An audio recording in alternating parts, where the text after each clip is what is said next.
আজকের মিনি কিচেনে হবে মিনি ডিম ভাজি। তার জন্য পেঁয়াজটাকে আমি এমন ভাবে কেটে নিয়েছি। এইটা আমাদের মিনি চুলা। প্রথমে ডিমটাকে আমি ভেঙে নিচ্ছি,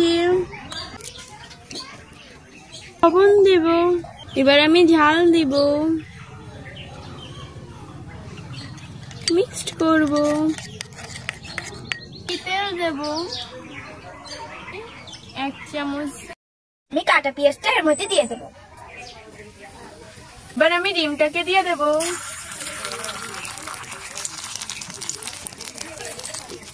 এবার আমি ঢেকে দেব।